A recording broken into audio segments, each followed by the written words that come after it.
Are you ready to get your fix? Are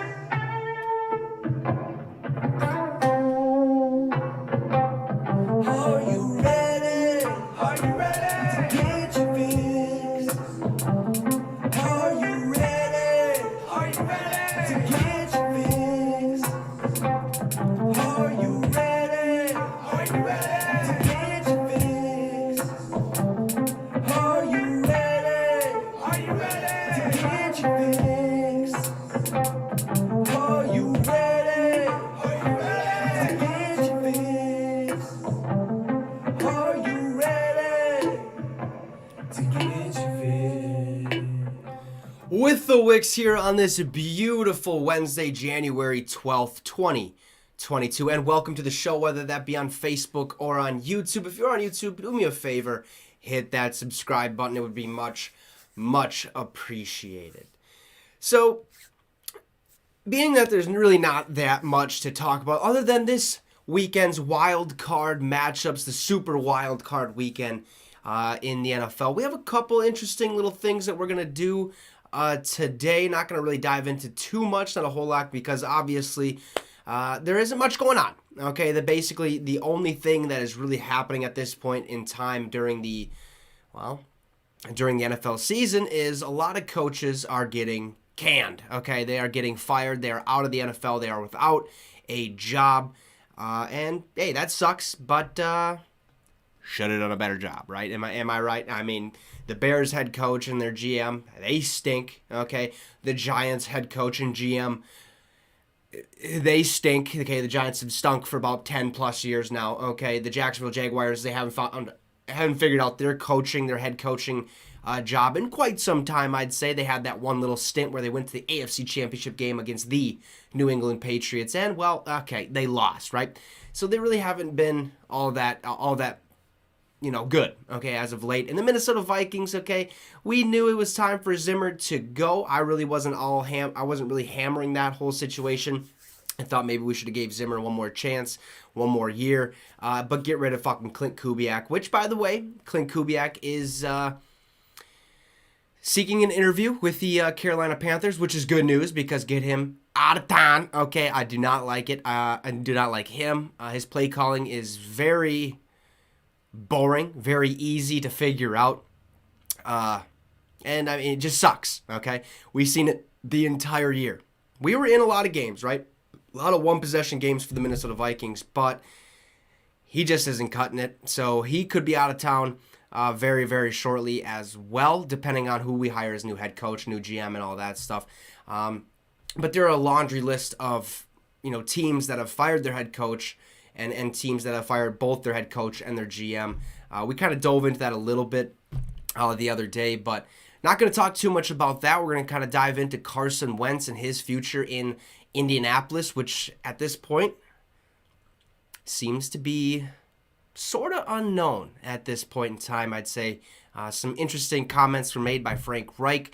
Some other things I happened to scroll by on the news for NFL, and we have to kind of dive into that a little bit. But otherwise, today we're going to dive into the AFC Wild Card side of things. Okay, so we're going to talk about strictly these teams right here that you see: the Titans, the Chiefs, the Steelers, the Bills, the Patriots, the Bengals, and the Raiders. We're going to dive into their matchups, kind of give you my thoughts, my 2 cents on what the hell might happen, their spread, who's the favorites and who's not the favorites, and all that stuff. We're going to dive in to that. But before we get to the show, it's an honor to be doing something like this. He hasn't really responded to me. He's probably sleeping. Look, he works a night job, okay? Guest host on the show on Fridays, Y4, or as many of you probably know him by as John. He has been in the music industry for quite some time, trying to chase his goals, chase his dreams. And let me tell you, he is accomplishing them, even though it may take one step at a time, one slow step at a time. Just like myself, it takes time to build greatness. But I think he has it. I really do. I really believe he has something special. He's not like any of those other... I mean, he doesn't even consider himself a rapper anymore because he really isn't. He has his own little genre. He has his own little little twist on things. Okay, he's kind of like a mix of everything, if you will. His own little taste of music and what he sees the music industry going forward in his eyes and how he wants to build his legacy and Y4's legacy.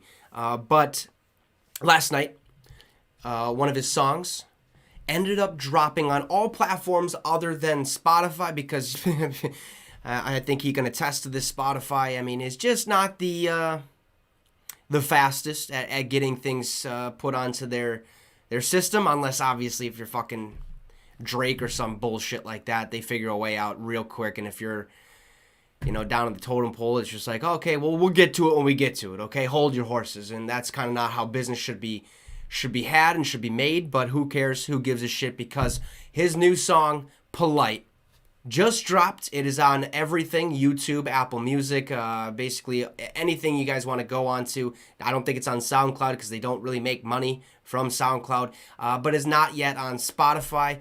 But hey, I thought I would give you guys a little taste of his new song, Polite. So here it is.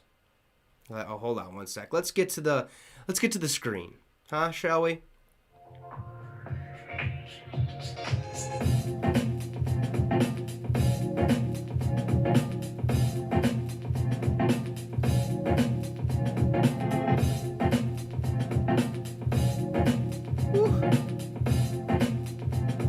Got a banger.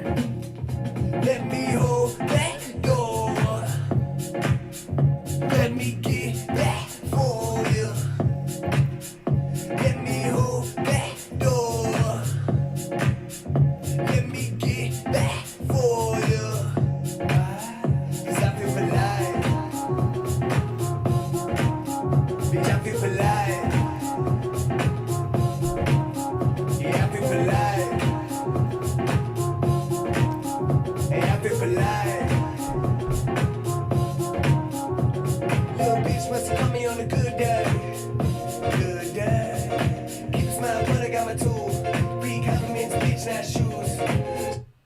Well, that's a little taste of his new song, Polite. Not going to play the whole thing because that's for you guys to do on your own time. Go look at it. The link is in the description to his song, Polite. It will send you directly to YouTube to the song, so you guys are able to listen to the whole extent of it. But basically what it's all about is, not every day we see people around being polite, right? You got to hold the door open for people. Some people don't do that. You kind of give them that dirty little stank eye, like, what the fuck?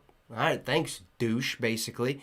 But this song is basically pointed at all the people around the world, every single person. Just have that one moment, that one little thing that makes somebody smile, makes somebody's day that much better. And I think if everybody does that as a whole, it's going to make everybody's day amazing. I really like this song. It's groovy. The rhythm's there. Everything about it is perfect. And he has set up a little bit of a challenge here to everybody around the world. It doesn't just, it doesn't revolve around one type of group, one area around the world. It's literally every single person. He challenges everybody starting at midnight or starting right now. Doesn't matter. Doesn't have to, you don't have to wait till midnight to be polite. But he says at midnight or whenever, let's start the polite challenge, which you got to go out. Don't have to go out, obviously. Just do something nice for someone because, like he says, it feels fucking awesome. And that is basically what that song is about. He says, let me hold that door. Let me get that for you. Stuff like that, okay? Like, it's the simple stuff in life that makes a lot of people that much more happy. Pumped for this song. Pumped for how many views it's going to get, how big this song goes, and how big it gets. So please do me a favor. After the show, hit the link in the description. It'll send you. You can have the full extent of the song. I will be posting it as well on the Get Your Fix Facebook page, so you guys are able to look at it there as well. So it's a great song, and give it a listen. Congratulations to Y4 for putting that out. He has many more other songs out there on Spotify if you want to go check it out. Y-4. Let's boost those monthly listeners. Let's give him more money into his bank account because, man, this dude fucking deserves every single bit of it because we're just out here trying to achieve our dreams, our goals, and there aren't many like us out there, right? There's not many people out there that really go for what they want to do. Instead, they just go out and work a fucking 9 to 5. And hey, if you're happy doing that, so be it. I don't care. Okay, but do something that makes you happy and do all that stuff. And this song, Polite by Y4, embodies a lot of that. So check it out. It's on YouTube. Link in the description. Polite Y4. So with that being said, let's dive into the world of football. Are you ready to get your fix? So the last couple days, a lot of things have been kind of circulating around the Colts organization. What the hell fucking happened against the Jacksonville Jaguars? Okay, what actually transpired during that game to make the outcome the way it was? Jacksonville stomping all over the Indianapolis Colts, in which the Colts were fighting for a playoff spot. Had a chance to solidify a playoff spot 2 weeks ago against the Las Vegas Raiders. They failed to do so. Okay, well, that gives them one more opportunity. Week 18, they got the Jacksonville Jaguars down in Duval City. Should be an easy one, right? Should be an easy one. Shouldn't be a game that's going to be tough by any means. Should be one that we should easily walk through, get the dub. How you doing? Keep it moving. We'll see you in the fucking playoffs. Bye, Duval. Well, the Jacksonville Jaguars had other things on their mind, okay? They said, listen, this is our last fucking game. We don't want to lose it. Let's end on a high note. And they did so. They crushed the Indianapolis Colts. After the game, there was a press conference with Frank Reich where they asked, what does the future look like for Carson Wentz and the Indianapolis Colts? And he basically said, look, I ain't going to dive into that because I don't want to have to dive into one player, because me diving into one player means I have to dive into another player, which means I have to dive into another player and all that stuff. I'm just not going to do it. Okay. Well, last year, Frank Reich was basically asked the exact same question about Phillip Rivers. He said, absolutely, Phillip Rivers, I want him to be our quarterback going forward next season. And as we all know, that wasn't the case. Phillip Rivers announced his retirement. He went to high school football, coached them, led them to a state championship game because he is a boss. And, he's a future Hall of Famer. That's kind of a push. No Super Bowls, no nothing like that. But he was a very, very good quarterback in the NFL and helped the Colts to a playoff victory. I think a couple of them. So congratulations to him. But with him not answering about if Carson Wentz is going to be the quarterback of the Indianapolis Colts next year, kind of raised some eyebrows. Not really mine, because I feel like that's a typical thing for a coach to say, look, I ain't going to dive into it right now. Basically because the season just fucking ended. You have, 4 months to really reevaluate Carson Wentz. Really reevaluate the entire organization, the entire team, what is going to happen, what changes need to be made and stuff like that. You don't want to do it the day after a devastating loss to the Jacksonville Jaguars. Look, the Colts started 1-5. Seemed like they had no chance to even sniff the playoffs, okay? Like, it just did not seem like they were going to be one of the top teams, one of the top contenders to have potentially play for a playoff spot. It just did not seem like that was going to be the case, right? Hard Knocks drops on HBO every Wednesday. They start getting on a little hot streak, right? They start winning ball games. They start winning a lot. Now they're sitting at, I believe, 8-7 or something like that.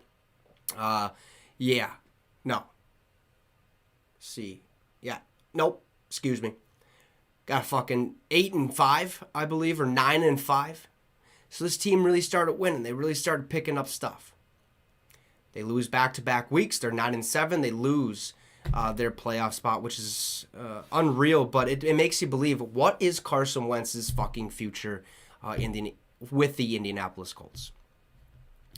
Look, Carson Wentz this year threw for over 3,500 yards, okay, 3,500 yards, a little bit over. 27 touchdowns, 7 interceptions. That's compared to last year's 16 touchdowns, 15 interceptions. Carson Wentz is a baller. Okay, he's a really, really good quarterback in the NFL. I mean, shit, this dude damn near won the MVP a couple of years ago with the Philadelphia Eagles. Went to a Super Bowl, led his team to the Super Bowl, ends up tearing his ACL. Nick Foles takes over. How you doing? Keep it moving. They got the ring and whatnot, right? Carson Wentz reminds me a lot of Kirk Cousins. A lot of Kirk Cousins. Not in the fact that he can't win in big-time moments. We've seen that actually take place against the Jacksonville Jaguars. They had to beat the Jacksonville Jaguars in order to make the playoffs. Carson Wentz posted a 4.4 quarterback rating. Terrible. The average quarterback rating is 50. The best is 100, basically. Or not the best. Some of the greats, some of the greater, better quarterbacks, there's 100. That's a really, really good QBR. Average is about 50. He posted a 4.4. But when I went back and looked at his stats, basically every single season was exactly identical. Just like that of Kirk Cousins. Every single year is identical. They really don't make the playoffs too much, and when they do, they choke under pressure because they don't win in the big moments. It sucks that this had to happen for Carson, but honestly, I do believe Carson Wentz's future with the Indianapolis Colts is a good one. I think he's going to be there for quite some time, at least the next 2-3 years. A, because this quarterback draft class is not that big. B, there are other markets that have more lucrative jobs, job openings at the quarterback position, more intriguing jobs, or more intriguing opening or quarterback jobs in the NFL. Pittsburgh Steelers are one of them. Carolina Panthers are another one. The Green Bay Packers could be another one, depending on if they want to roll with Jordan Love or depending on if Aaron Rodgers wants to stay. The Denver Broncos are one. I mean, the list literally goes on and on and on. And that makes me believe the Colts are going to stick with Carson. And I did see a report the other day, I think it was yesterday, at least I hope this wasn't a fucking dream and it just makes me think that it was real, but a report said the Colts could be looking for a veteran to bring in to kind of put a little fire under Carson Wentz's ass, so to have him perform a little bit better. That is kind of one of the reports. Okay, I understand that. That's good. We've seen that happen in the past with Ryan Fitzpatrick, Josh McCown, and Mike Glennon for the Giants and stuff like that. We've seen veteran quarterbacks come in and back up somebody to kind of give them a little push to be better than what they were the previous year. And I think that's a good opportunity for the Colts to do so. But at the same time, they have two young guys right under Carson Wentz in which they had to use them this year. Jacob Eason is one of them, and Sam Ehlinger is the other one. Don't necessarily think they're going to let go both of them. I think they're going to let go one of them for sure. Clear up a little cap space. Maybe bring in a veteran for one season. Maybe it's Ryan Fitzpatrick to kind of give, like I said, Carson Wentz that little push, that little edge to see how well he performs under pressure this upcoming season, this next season in the NFL. So I wouldn't look too far into the whole Carson Wentz might be out of a job next year or might be out of the Indianapolis Colts organization as a whole, because he did, some miraculous things, some good things. I mean, the dude goes out there and plays football like it should be played, doesn't give a shit. He just wants to make sure the play happens and it's physical and it's the right style of football. I mean, shit, the dude sprained both of his ankles on one goddamn play, okay? Trying to make a touchdown. The guy is all about football, loves football, and I'm glad he's with the Colts. I'm glad he's with Frank Reich, who was the quarterback coach for him in Philadelphia. They have a whole bunch in common, and I think they're going to work it out. Look, one season doesn't necessarily, give you the blueprint for the rest of his career. I just don't believe that. But the stats do say he's super consistent. You're really not going to get too much more out of him. You're really not going to get too much less out of him. He's going to be kind of right in the middle of the pack, and you kind of got to roll with the dice and got to roll with the punches, and what you get is what you get. Okay, you can't throw a fit, basically. That's how that's kind of said. So Carson Wentz, I think his future in Indianapolis is safe as we speak, because it's going to be hard to find a quarterback. It's going to be hard to find a new guy that wants to come into that system. And then the whole team has to learn and revolve around that new guy. So Carson Wentz should be and will possibly be still in Indianapolis Colts in the coming years, so don't look too far into that. So branching off that, let's talk about the AFC Wild Card picture, okay? Because it's a pretty decent one. I'd say for both the AFC and the NFC, Look, this playoffs is going to be a fun one. This is going to be electrifying. Literally anything can happen in the playoffs. The records don't matter. Everyone is 0-0. We've seen upsets left and right. Teams that probably shouldn't win do win, and it's just mind-boggling because you're like, how the fuck? I mean, what was it, a couple years ago? I just seen this on Instagram. The Kansas City Chiefs were down 24-0 to the Houston Texans. Came back before halftime, took the lead 27-24 or something like that, or 31-24. How you doing? Keep it moving. They end up winning that game, going to the Super Bowl, winning that as well. Things can happen. Things can change. So we'll see kind of where that goes. But the AFC playoff picture is a fun one to kind of discuss. Tomorrow we'll discuss the NFC side of things. Today we're going to discuss these teams right here, basically, and kind of give you the over-under. Not really the over-unders, the favorites, the not favorites, and stuff like that. So here is the 3 AFC Wild Card games that will be played on Super Wild Card weekend, Saturday and Sunday, and Monday. Well, Monday is the NFC game, but here's a look. These are the 3 games in the AFC that will be played. The first one being the Pittsburgh Steelers going to take on the Kansas City Chiefs. I guess not the first one, but we can dive into that one first. This one's going to be played on Sunday, January 16th, so this Sunday at 7:15. The Chiefs are currently 12.5-point favorites. I think that's a little too much, but at the same time, I think that's a realistic number. Basically, just off the top of my head, I do believe, other than the Philadelphia Eagles, I do believe the Steelers are the worst team in the AFC playoff race at this point. Like, they're really good, obviously, because they made the playoffs. But out of all the other AFC teams, these guys just don't really compare in my eyes, but they do have a legitimate chance at beating the Kansas City Chiefs because we've seen just how inconsistent that Chiefs offense can be as of late. Their defense sucked early on in the season. We'll see what kind of happens there. But they are 12.5-point favorites. I do like the Kansas City Chiefs in this one just because, just their firepower and what they bring to the table and stuff like that. They are a very solid team up to this point in the season. But Pittsburgh, the reason I think this spread is a little too much is because, look, this is Big Ben's last year. And if it is truly his last year, which everyone is definitely assumes it's going to be, you got to expect the Steelers to have a little bit of fight in them. You got to expect the Steelers to come out there, chips on their shoulders, saying, oh, nobody thinks we can win this game. Let's fucking win it then. Let's go out there. Let's put on a show. Let's get the dub. How you doing? Keep it moving. So that's why I think that spread, that 12.5 spread, might be a little too much because I think we're going to see a lot of fight out of the Pittsburgh Steelers. So 12.5 favorites are the Kansas City Chiefs.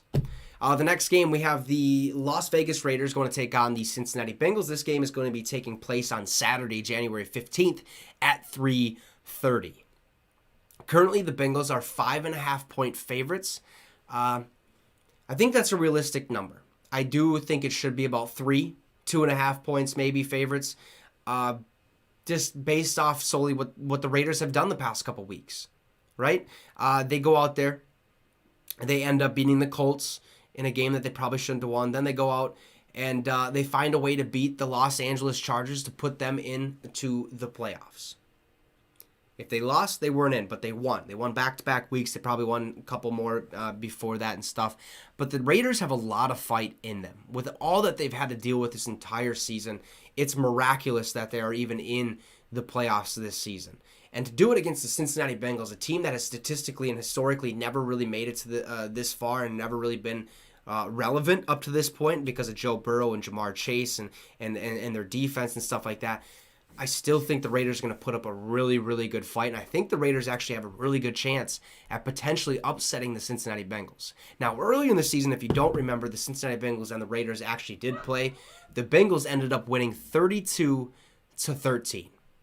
Okay, so the Bengals absolutely destroyed the Raiders. Absolutely just pissed all over them. How you doing? Keep it moving. But that leads me to believe that the Raiders are going to have an extra chip on the shoulder, just like how the Steelers do. Is like, hey, yeah, you may have beat the crap out of us earlier in the season, but we're going to have a chance I think, to capitalize, to possibly win this game, send us to the divisional round. And but 5.5, I think that's a realistic number because the Bengals are rolling. They sat everybody last week, which is good for them because, I mean, their playoff spot really wasn't in jeopardy. It was just the seeding-wise basically was, and that was it. But the Bengals have a lot of firepower, man, and if they get hot, if they catch some steam, it's going to be kind of tough to beat them. I honestly do believe that. So we'll see kind of how that game ends up going. I do think it's a real possibility that we do see the Raiders end up upsetting the Cincinnati Bengals. And Rich Bisaccia, the fucking paisan down there, I think he's going to get it done. But at the same time, who knows, right? Who knows? And the final AFC Wild Card matchup is between the New England Patriots and the Buffalo Bills. This game will be played right after the Raiders-Bengals game on Saturday, January 15th at 7:15. The Bills are currently 4.5-point favorites. I like this number. I don't think it should change too much because the Patriots ended up beating them 14-10 in the game where all they did was run the goddamn ball, basically. Then they play them 2 weeks after that, or 2 or 3 weeks after that. The Bills absolutely opened up their passing attack and stomped the New England Patriots, really not giving them an opportunity to come back in that game. The Bills ended up winning. So they're both 1-1. This is going to be one hell of a matchup. I'm glad it's at 7:15, the night game, a primetime game, even though all these are primetime because it is wild card weekend, or super wild card weekend. This is going to be a very, very fun matchup. I'm not really sure what the outcome is going to be. I'm not going to give my game pick just yet. We're going to do that on Friday or possibly tomorrow, but for sure on Friday, if not tomorrow. So, but I really do like this game. I think it's going to be a tough fought battle. It literally. I think this one's going to come down to whatever defense performs the best is probably going to win the ball game. And, you know, both of these defenses have been playing phenomenal football as of late. So those are the AFC wildcard games. Like I did mention, we're going to bounce over tomorrow and talk about these lovely teams here. The Bucks, the Eagles, the Cowboys, the Niners, the Rams, and the Cardinals, who are all in this year's Super Wild Card weekend, where the Green Bay Packers and the Tennessee Titans have the number 1 seed. They will not be playing the first week because they got to bye, home field advantage. So it'll be very fun to kind of dive into the NFC side of things. Like I said, tomorrow, hopefully there's more news that is brought to my attention and stuff like that. But that is all we got to talk about today. We will be back here, like I said, tomorrow at 6 p.m. Central Time, like always, to kind of dive into the NFC Wild Card matchups and what to expect and who's the favorite to win, and kind of give you guys a little glimpse at, maybe forming your own opinions, forming your own thoughts, and who's going to win this game, who's not going to win this game, and stuff like that. So go enjoy the rest of your evening. Have a wonderful, wonderful time doing so. And once and for all, I should say, you gotta go and you gotta check out this man's. I mean, we'll play it one more time for you, okay? It is called "Polite" by my guest host, my best friend since kindergarten, Y4. And do something. We're not okay. Well, we're not gonna play an ad over here, okay? Let's.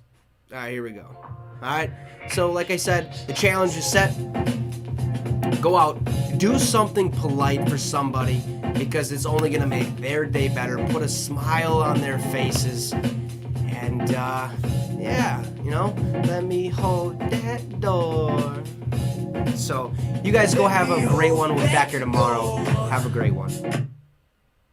Well, now it doesn't want to play, so we'll just go like this and go like this. Let me get that.